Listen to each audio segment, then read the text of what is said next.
Good morning, everybody. Welcome back to United versus Everybody. I am your host, Sean, and back again today. Not necessarily with a United news roundup. There hasn't been a ton of news today, honestly. Some mornings I wake up and I'm not quite sure if I'm even going to do a video. I kind of jump around online for a bit while I get some coffee, see what's going on, see what everybody's talking about, see what some stats or news or whatever pops up. And then as I go through it, as I kind of think about it myself and maybe take some notes on it on my own end, I decide, okay, is this something worth talking about? Is this something I think people want to share their thoughts on? Go from there. So some of the videos are longer, some of them are not. Today's probably not going to be a long one, but I do have another quick video today as we round the final turn into an escape from yet another international break. Danny B in the house, my ride or die out here, making it happen. Appreciate you, bud. I didn't watch any of yesterday's international matches. Honestly, I don't even remember what was on there. I did see Ugarte apparently had another really excellent performance in a 1-1 draw against Brazil. Again, I didn't watch it. I was just looking at some of the numbers. Interestingly enough, though, Ugarte was played as the lone six in a 4-3-3. Spent most of his time, got most of his touches kind of just in that area, where you'd expect a six to get those touches. Just inside of his own half, just in front of the defense, really just kind of sweeping things up. He's actually played there on many occasions in his career, both exporting, both at PSG as well. So I think he can do the job. Obviously, he's young. Some of his decision making in that delicate area of the pitch can be a little hit or miss, as we've seen at PSG. But I think with a few more years of experience under a really good coach and with better players around him, for instance, I think he can really do a good job there if needed in the future. So big up Ugarte, another good match. Big up just all of us for the fact that an international break is now done and dusted, and we are back again preparing for Premier League football again this weekend. But if you couldn't tell from the thumbnail, what I did watch yesterday was United's Academy's 4-0 win over Altrincham in the National League Cup match. It was streamed on MUTV, which was funny because remember yesterday we did that big video on academy players and stuff. But remember I complained yesterday about MUTV not showing academy matches and how it was a bit frustrating, but then all of a sudden they show. I'm not saying that United watches this channel and heard my complaints, but I'm just saying United watches the channel and they heard my complaints because it was a pleasant surprise seeing. If I would have seen that the match was televised, I probably would have mentioned it a little bit more, but I didn't see it till later on, so I just didn't expect it. But if you did manage to catch that match, it was a very good match. The kids the academy they never looked out of control. They always looked like it was just let's attack. If it breaks down, no problem. We're gonna make ourselves compact. We're gonna win the ball back, and we're just gonna go again. That's what it looked like. It really looked very, very good. And again, this was Altrincham. This wasn't Altrincham's academy. This is Altrincham's first team. Guys in their mid-20s, late 20s, 30s. Couple of good standout players. Harry Amos, I thought, had a really good game. He looked very, very, very good on the ball. The kid can literally carry the ball from one box to the other with speed, really good close control. I watched him completely dice 3 defenders at the edge of the box and then win a free kick after being taken down. What an excellent, excellent player. As Danny says, yeah, Amos dribbling in tight spaces. And we saw that a little bit in the preseason tour when he was kind of getting involved on the left side of the pitch, getting up. He was getting involved in those tight triangles. His movement was good. He's very, very good close control. And we've said that before about shorter players, that low center of gravity keeps them balanced, helps them ride some of those challenges, helps them squeeze through. He still struggles a little bit defensively. He can be caught out at times positionally. And then, like I said, he is smaller. He's still young. So he can get muscled here and there. Again, yesterday he was playing against grown men, again, Altrincham's first team. But he is very, very, very, very good. I really do like the look of him. Really good just carrying the ball. Ibrahimov grabbed himself a goal as well yesterday, and it was a really well-taken goal. I've liked the look of Ibrahimov whenever I have seen him play. He looks really, really good. Oh, and if you couldn't tell from the thumbnail, Ethan Ennis had, I guess, a decent match too, I guess. I mean, just grabbing a hat trick, NBD. Seriously, though, Ethan Ennis pretty much ran that game from the left wing. Both he and Amas pretty much just the best players on the pitch, and thought. But everything United did went through Ethan Ennis yesterday. He was taking charge of the situation. He was driving possession forward, getting into dangerous positions, cutting in off the left wing onto his right foot to get shots off. I mean, he just looks levels above the rest of the players on the pitch. And I'm talking about Altrincham as well. 4 goals and an assist in just 2 National League Cup matches so far for Ennis. That's stellar. And he's playing against men, like I said. He had the first match in this cup was against Forest Green Rovers, again, their first team, and then obviously Altrincham. So it's a big deal. I like the look of Ennis a lot.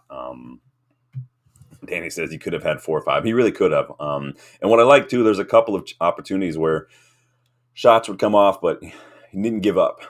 Grabbed the rebound. I think one of his goals was from a rebound, too. But his first goal is amazing. Just cutting in up onto his right, brilliant taking shot right under the crossbar. I know we talked about the academy at length yesterday, but I can't stress enough how good the academy looks right now. And Ethan Ennis is just another example of that. This is quite frankly, and I don't say this lightly. I don't throw out statements like this casually, but this is the best I've seen the academy since the class of 92 came through back in the early mid-90s. Like, this academy is a couple years away. I mean, we could put together a couple of really nice starting 11s, and we could put together a really good team with this academy right now.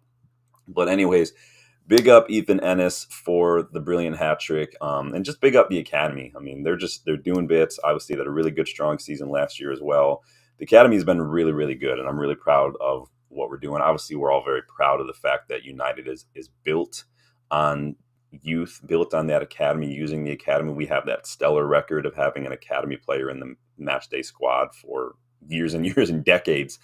And it's great. I love it. I'm very, very proud of that. It's something that we can definitely look to as a point of pride. So I'm excited to get to watch the academy live when I'm there in January for my trip with my buddy Justin. You guys remember Justin. He's been on the channel.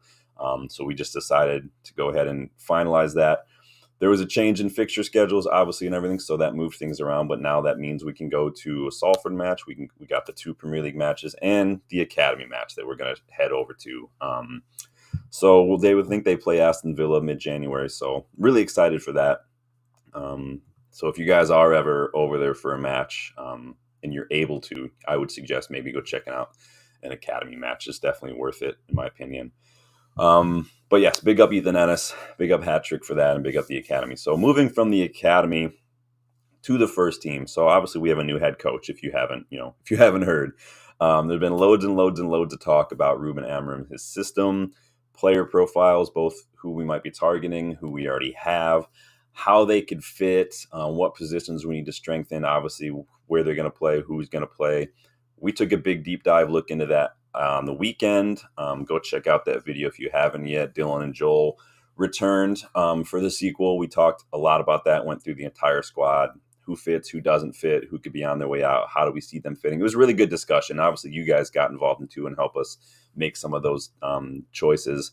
It is a longer video, but if we can sit through some of the shit performances we've seen from United this season, I think a few hours of squad analysis is doable, right?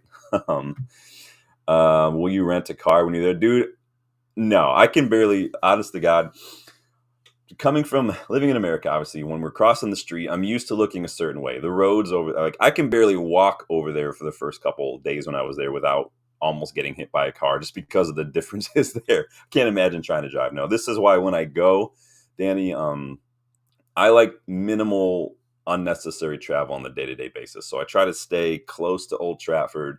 The trams are cheap. I can take them right downtown when I need to. When we do go to like the academy, I think we'll probably just grab an Uber or something. Very simple. But yeah, I try to keep everything within close distance. So the Airbnb is close to Old Trafford.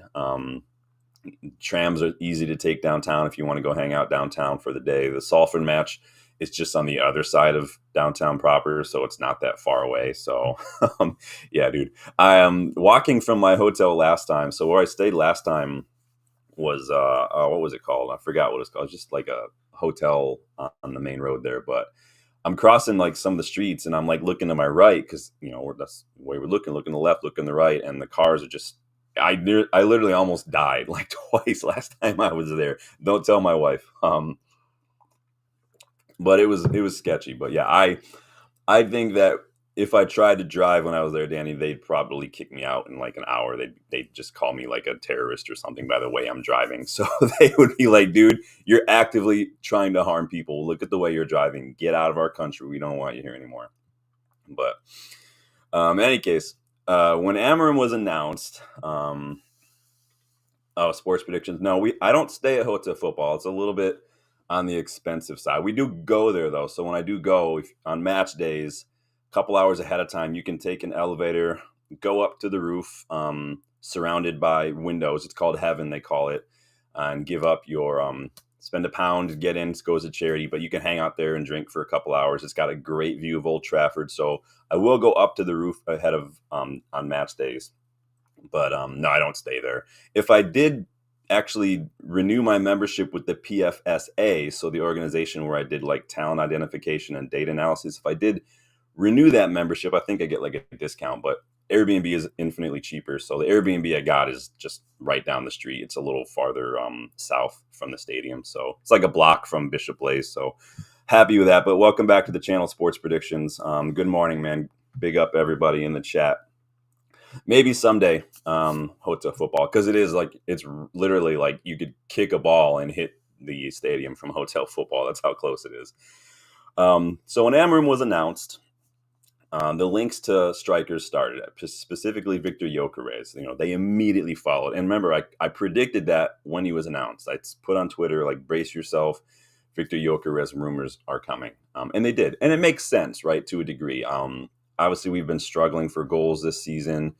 We've got a young striker in Rasmus Hojlund. We've got Xerxes, who's taken a little bit of time to adapt, right? Still trying to figure out how he fits in, how he can acclimate himself to the English game, his teammates. It's going to take time, and I'm willing to give him time. I've been critical of Xerxes, but I'm willing to give him time. But the fact remains, we need to score more goals. I don't think it's as simple, though, as just spending money on a top striker. I don't think it doesn't mean I would turn down Gyokeres.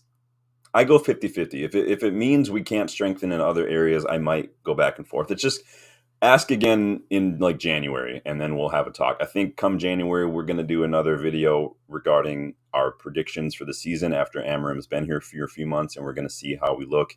We'll talk about predictions. Maybe we'll have a better idea of signings that we might need. But in any case, I don't think that simply signing a striker is going to solve the problem. I don't think it's that simple. It never is that simple. And like Danny says, unless Rasmus seriously flops, we won't get Gyokeres. I don't think that we will get Gyokeres anytime soon. I think he is a good striker, and obviously he has done well under Amorim. He fits that system. But I think that we could save some money and really develop some of the strikers we have. But as far as our goal scoring concerns go, I mean, we've seen a combination of poor finishing. We have selfish wingers who really aren't wingers, because wingers, to me, traditional sense, get the ball to the byline, get the ball to the edge of the box, and put it into the box. Our wingers don't do that. Our wingers are inside forwards who want to cut in and take shots off. We're not playing to certain players' strengths. I've said many times when it comes to Hojlund, we can't play the way we've been playing with him under tenhag. We have a very ponderous system to start this season, especially. We're taking too many touches on the edge of the box. It's like the players either don't have confidence or they were being told, like, shoot when that top percentage opportunity arises, because we get so many touches, no one's taking a shot, and we're losing possession, which has seen our GDs suffer. When he took over as interim manager, Ruud got us scoring again. Obviously, a lot of goals against Leicester really helped. Managed that draw against Chelsea, and obviously the 3-0 against PAOK or PAOK.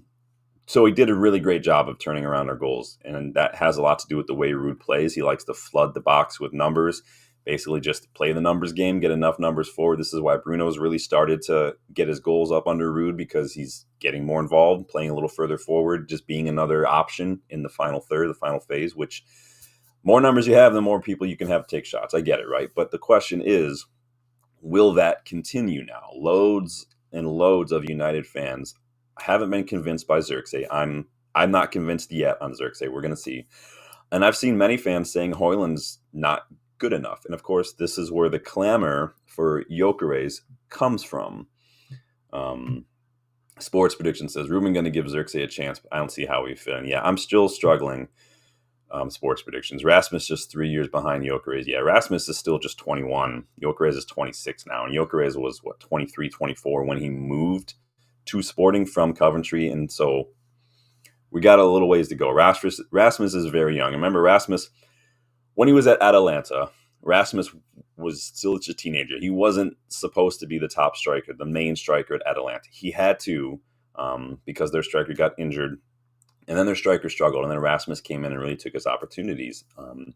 He wasn't supposed to be our main striker at United either. Remember, we were trying to go for Harry Kane because Rasmus was still just a young guy when we brought him in. I guess we spent a lot on him, but you can blame the structure for that. I don't know what you want to call it. But he wasn't meant to be our main striker, but he's kind of been forced to. And it's putting a lot of pressure on a kid who's never been that guy yet, and he really shouldn't be that guy yet.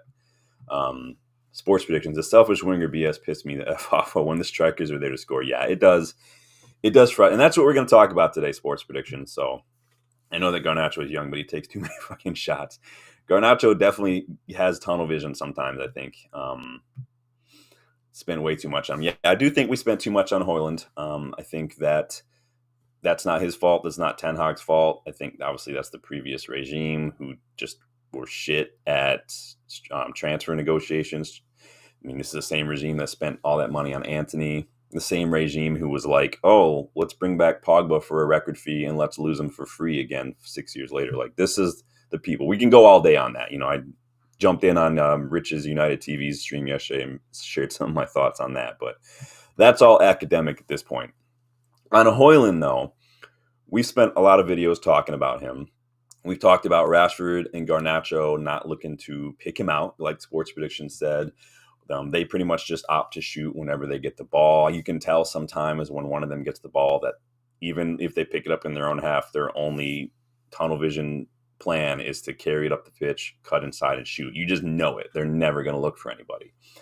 We've talked about that match last season where the most passes Hojlund received from a teammate were from Andre Onana, which is a sad indictment in itself.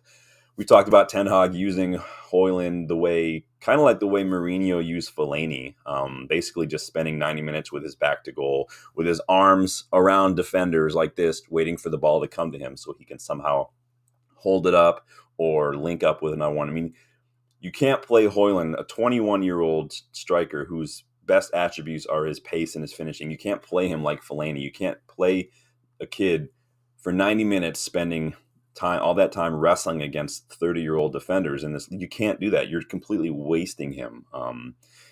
We've talked about the conversion rate last season that Hojlund had, being among the best in the league. Danny B says, I would have preferred Santi Jimenez that summer on a 17 million release clause. Yeah, he did have a good season. He's been struggling a bit since, though, from what I've seen. So this morning I woke up and I saw Telegraph putting out some stats from Opta as far as Hojlund is concerned that kind of reinforce a lot of what we've been talking about. But it's worth mentioning here because with the new system, a new manager, new strikers being linked, and with obviously our struggles goals, it's worth looking at. You know, I saw some of those stats because I wanted to get your thoughts on them because they're all about Hojlund. So maybe we can look at them, these stats, and figure out just what is going on and what's going wrong and what needs to change. So let's take a look at some of these stats. So first and foremost, this was the first thing I saw from Opta. Hojlund's getting like no touches when it comes to just in the box. So if you look at this x-axis down here, touches in the opposition box per 90, Hojlund is literally near the bottom of the list with just over 4 touches in the opposition box for 90. And what that means is he's literally at the bottom of the list when it comes to total shots, if you look at that y-axis. And he's like got it. It's not even like 1 shot per 90 on average. And that's just not good enough. And a lot of people are going to look. This is where the numbers and the eye test have to kind of shake hands here, because you can look at the stats, and it'd be easy for someone who doesn't think Hojlund is good to look at that and say, "Well, look at that, he's shit." Well, when you watch the matches, it's because he's not, like you guys are saying, because our wingers who aren't really wingers aren't finding him. They're just not putting him in the best positions. So if you move on down to the next stat here, this is why he's not receiving the balls. So he's near the bottom when it comes to like percentage in the attacking half, percentage in the middle third, attacking third, penalty area, forward passes. He's not getting the ball. And the problem is, if you look at his heat maps as well, like it tells you a big story. He says, Dan, that's what you would expect from a relegation team. Yeah, it's really not good. You can't expect to do a whole lot when your striker is just not getting the ball, which means they're not scoring goals. It's very easy. The media will look at this and say, well, Hojlund's not scoring goals. Well, Hojlund's also not getting the ball. Like, there's a big difference. And the media is going to be very, very picky when it comes to what they want to report. Sports Prediction says, we need to get a fellow American Haji Wright from Coventry City, who scored double digits for the last 3 or 4 seasons before Frank Lampard destroys his talent. Yeah, I had no problem with Haji Wright. I did watch the U.S. for the first time the other night, and I mean, we looked decent. Jamaica just didn't look great. I don't know if that's a Steve McLaren thing or if it's a Jamaica thing, but we will see what happens here. And so getting back to, let me just remove this from the scene real quick. So getting back to Hojlund. So you can see he's just not being found by his teammates in the box. When we get to the final phase, again, our wingers or even Bruno will just want to take shots themselves. That's just what they do. How many times have we seen Bruno just lash at one, send it into Rosette? How many times have we seen Garnacho cut in? How many times have we seen Garnacho get all the way up there and take a random shot on his left foot that just goes into the side netting rather than just get his head up real quick? And I don't even care. Like, I would rather 9 times out of 10, I would just rather Garnacho, instead of just taking that shot, I don't even care if he gets his head up, just boot it and square it across the face of goal, across the box. Like, at least just shows that you're trying to find a teammate. Even if you didn't look, you're just banking on someone being there. At that point, all you can say is, well, I put the ball where it needs to be. Someone needs to be there, whether it's at the back post, whether it's on the penalty spot, whatever it needs to be. But nobody can get on the end of anything when you're just taking random shots with your left foot because you have tunnel vision. Now, again, we've talked about Garnacho. He's 20. This is going to happen, is what it's going to be. Sean, you're going through these stats. It's pissing me off, not going to lie. Yeah, it should. It really should. And I think that Hojlund should be pissed off. I feel like even like Amorim, I think tenhag should be pissed off, honestly, looking at these stats. But it is what it is. Darko, big up, Darko. Of course, Darko pops up right when I start talking about tenhag randomly. Either too hesitant, too slow, or too selfish in game. Yeah, it's too much of anything.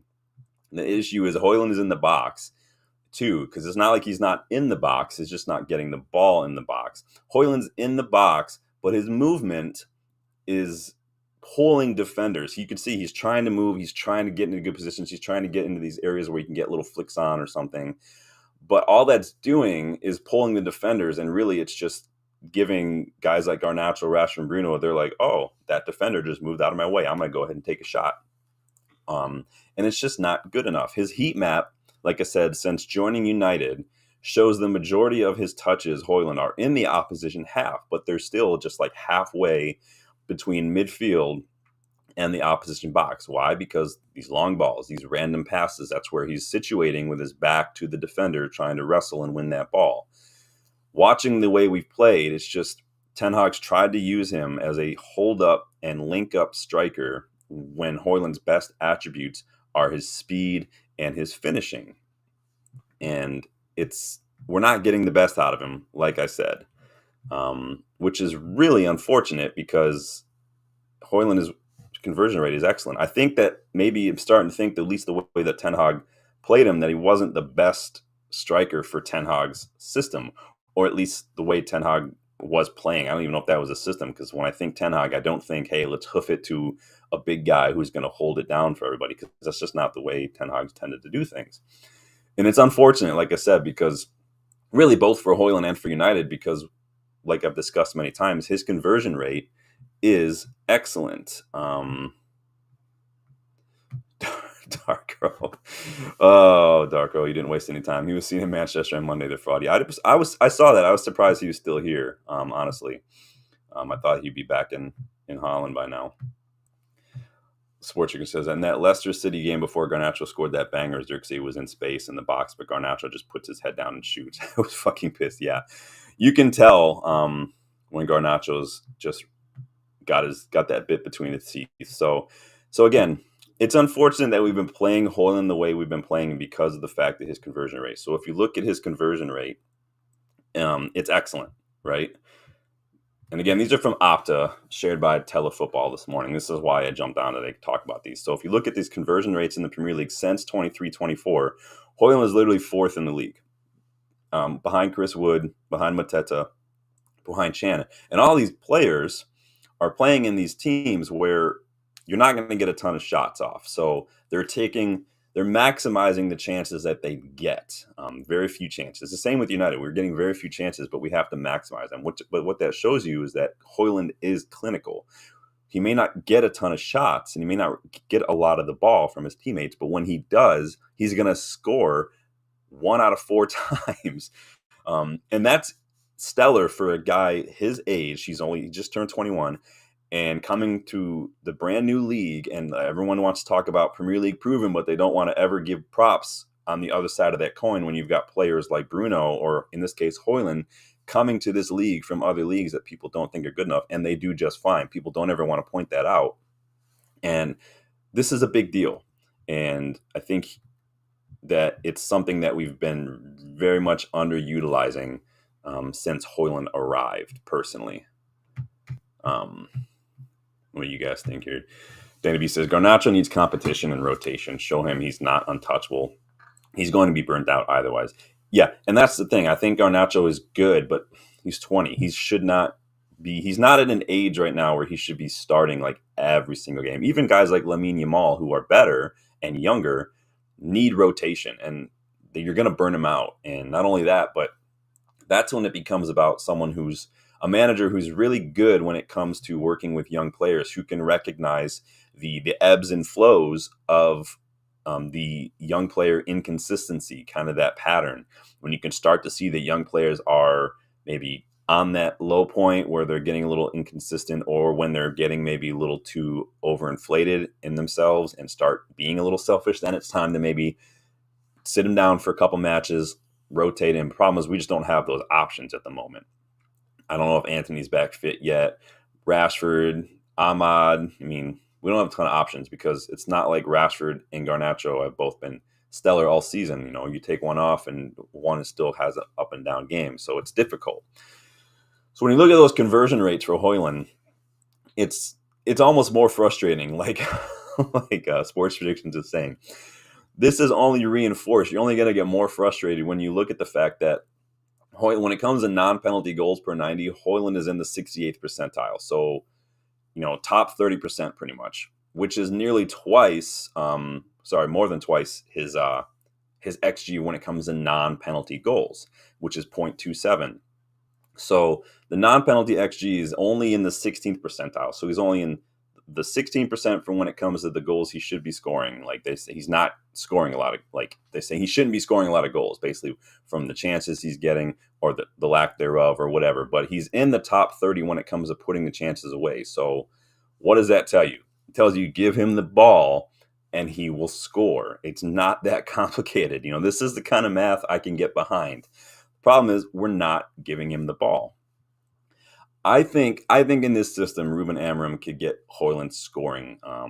He's basically a younger Viktor Gyokeres when you look at the profile. They're both big, they're both fast, they're both powerful, pacey, they have explosiveness. They want to play off the shoulder, in the channels, use the pace, turn the defender, get on the end of stuff. Not long balls, but balls played on the ground into these channels. Amorim's system utilizes those balls. It utilizes the channels. We got the two players kind of in behind the striker who operate in those channels. A lot of vertical passes. You get these curved passes coming from wide positions from the wingers and the wingbacks, if you want to call them that. They're going to curve around the touchline and get into those channels around those defenders, which I think exactly is going to do very well as well. This is what we should be doing with Hojlund. This is what we should have been doing with Hojlund from day one. I see also in the future potential for Gabriele Biancheri to shine in this system as well. He's got a very similar profile. He's not big like Hojlund, but he's got a similar profile. But that's a few years down the line. We're not going to jump ahead of ourselves there. But what do you guys think in terms of Hojlund, this system, the reasons that he's not scoring? What do you think of our wingers? Do you see Amorim whipping Garnacho and Rashford into shape when it comes to that? Do you see him kind of cutting down on some of the low percentage chances these guys are taking? Do you see him kind of taking a Fergie route and saying, fine, holding the ball, or you're sitting on the bench? Do you see Hojlund excelling in this system?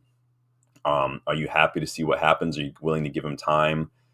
What do you think's been a factor? Lack of service? Is Hojlund just not good enough in your eyes? Do you see Xerxes? Like, how do you see Xerxes fitting into this? I didn't even talk about Xerxes, but this was a Hojlund thing. I want to know your thoughts, because I've said many times, I am excited about this. I've shown you today that a big part of this is just because we're not finding Hojlund. And again, this is why I don't think it's as simple as just bringing in Gyokeres, because you drop Gyokeres in this team and he's not going to get the ball. The same as Hojlund. You put Ronaldo in this team, Cavani back in this team, you put Haaland in this team, Lewandowski, Harry Kane. You put anybody in this team, they're only going to get the ball as few times as Hojlund is. You can't score if you don't get the ball. But what Hojlund is showing is when he does get the ball, chances are he's going to score you a goal. And so it's not down to the striker, in my opinion, which is why I don't think maybe that striker is a priority for me. Again, I'm happy to be wrong. Well, not happy, but I'm happy to admit that I'm wrong. And it could be another couple months down the road, and maybe it's just not working, and maybe we just need to bite the bullet and get a striker. I don't know. We're going to find out. But as of right now, I wouldn't say it's going to be a priority for me. Danny B says he's going to take off and start scoring 10 to 15 goals by the end of the season in the Amorim system. I love that attitude because, and honestly, Danny, I've been saying the exact same thing. He was injured to start the season, right? Didn't come until like September. And again, not finding goals, but I think that the system will get the best out of Hojlund. Sometimes, and this is why I've said many, many times, it's when it comes to players doing well, it's more about the manager and the system than anything. It's not just the league or coming to a certain club. It's the system. Does the system get the best out of the player? And that doesn't mean you have to constantly make a team and a system around one player. It's just finding the pieces that fit. And I do think we have the pieces that fit very well in the system already in place. So I don't think we necessarily need to buy a striker. But I want to know your thoughts. Danny says he's going to start scoring 10, 15 goals. I love that attitude. We've got a lot of competitions. We'll see how it goes. What's today? Wednesday? Oh, it is Wednesday. I will likely be back Friday. I'm going to preview this weekend's match against Ipswich. I'm waiting for the presser because it's going to be Ruben Amorim's first match, obviously, so we're all going to be excited. That presser is scheduled for Friday afternoon, so barring any major news tomorrow, I'll probably take tomorrow off, at least from making videos. I'll be jumping on other people's videos to watch and follow along and chat, but take a day off tomorrow, and then see you guys Friday, probably Friday night or maybe Saturday morning to when that presser comes out for the Ipswich match. It's going to be super exciting. I know we're all going to be watching. I know most of the football in the world is going to be watching it because this is what we do at United. People watch us and talk about us, but I appreciate you guys stopping by. If you weren't able to catch the live, leave your thoughts in the comments. As always, I will respond. Hit the like button for me if you haven't yet, you guys, and please, please, please subscribe to the channel if you are new and want to help the channel grow. We are on the road to 2K. We are getting there. Channel has grown so quickly and so vastly, and I couldn't be more blown away and more proud of that and more thankful. So I love you guys. Thank you for getting involved. Everybody, cheers. Rich jumping in the chat. Let me see what you got for me before I take off. Hopefully Amber can get a few players for him. I hope so. I hope that we're going to see the best out of someone like Ahmad in that role, Hojlund in that role. I think that when Euro comes back and playing in this back three system, I think that's probably the perfect environment for him to really get back to fitness and start firing. I think it's going to be interesting. The wide players situation is really going to be where I'm curious to see what happens. But thank you, everybody. Big up United TV, bigging up everybody in the chat. Sports Sections, these players, I hope they don't fuck up things. We'll see, man. I hope we're not going to be here and again in another couple of years talking about this. But in any case, thank you, Rich, for the shout outs. I appreciate that, man. But until then, you guys take care, enjoy your day, and I will see you guys on the next one. Later.